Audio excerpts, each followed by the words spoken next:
बन्या घर भांगी मिल 1,20,000 टंकार क्षतिपूरण राशि। पक्का घर आंशिक भांगी मिल 6,500 टंका।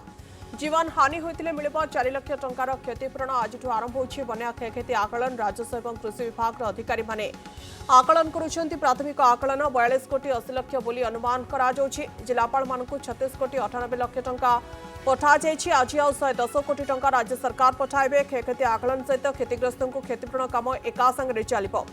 गृहपालित पशुपक्षी क्षयक्षति बाबद को सरकार 12 कोटी 88 लाख प्रदान करेंगे। रिलीफ सेंटर परिचालना 26 कोटी टंका जाइछि। चलित बन्या मोट 22 जिला क्षतिग्रस्त होइछि। 85 ब्लॉक सहित 15 सहरांचल भी प्रभावित। 656 पंचायत 1458 गांव क्षतिग्रस्त होइछि। मोट 8,63,909 लोक प्रभावित होइछन्ति। सेपरि बन्या 2,76,301 जन को स्थानांतर करा जाउछि। 529 रिलीफ कैंप परिचालित होइतिला। सामाजिक सम्मेलन कर यह सूचना प्रदान कर विपर्य परिचालन मंत्री सुरेश पुजारी।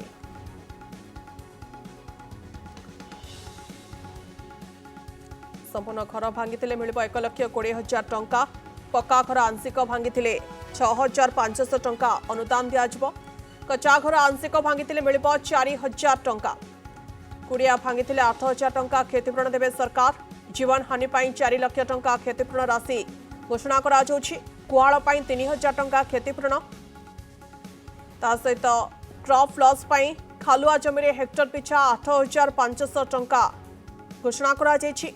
जलसेचित जमी हेक्टर पिछा 17,000 टंका सरकार देवे। दीर्घस्थायी चाष जमी हेक्टर पिछा 22,500 टंका दिज्व। अग्निशम कर्मचारी को मिली 1 कोटी 5 लाख।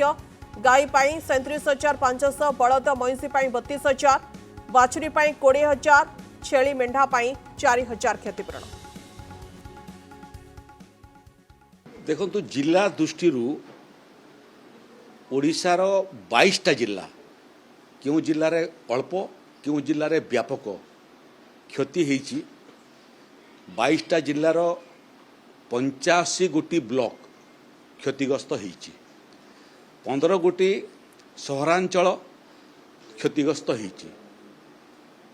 85 ब्लॉक रु 656 ग्राम पंचायत एवं 1458 गाँ क्षतिग्रस्त होती। एथिरे मयूरभंज केन्दुझर ठारू आरंभ करी व्यापक भाव में बालेश्वर, भद्रक, जाजपुर एवं तार सहित केन्द्रापड़ा, जगतसिंहपुर, बरगढ़ में क्षयक्षति होती। बलांगीर में होती, कटक में होती, खुर्दा रे होती, नुआपड़ा, बौद्ध, ढेंकानाल, कलाहांडी, कंधमाल, कोरापुट, मालकानगिरी, संबलपुर, रायगड़ा, सुवर्णपुर एवं सुंदरगढ़ ये 8,63,909 व्यक्ति ये बन्या फल प्रभावित होती। सेमानक भितरु 2,67,301 लोकों को स्थानांतरित करा हिथिला। 529टा रिलीफ कैंप माध्यम रे आमे लोकंकर सेवारे राजस्व विभाग अधिकारी मानकु अवस्थापित करेइथिला एवं 23टा पशु संपद पाई मध्य कैंप आमे प्रस्तुत करिथिलु। एबे पानी मोटा मोटी कमी गलानी तथापि किछि तली अंचल रे पानी अछि। जो पैकेज आमर राजस्व एवं विपर्य परिचालना विभाग जो पैकेज ताकू आमे कहूचु जे एसडीआरएफ नॉर्म अनुसार आमे घर क्षतिर मध्य क्षतिपूरण दौचु। जोटा प्रकृति यदि संपूर्ण भाव में घर क्षतिग्रस्त होइथिबो ताले 1,20,000 टंका पर्यंत देवार व्यवस्था अछि। आंशिक भाव में यदि पक्का घर क्षतिग्रस्त होइथिबो ताले 6,500 टंका घर पिछा। जदि कच्चा घर क्षतिग्रस्त होइथिबो आंशिक भाव में तार पई 4,000 टंका लेखा। कुड़िया घर जदि क्षतिग्रस्त होइथिबो 8,000 टंका एवं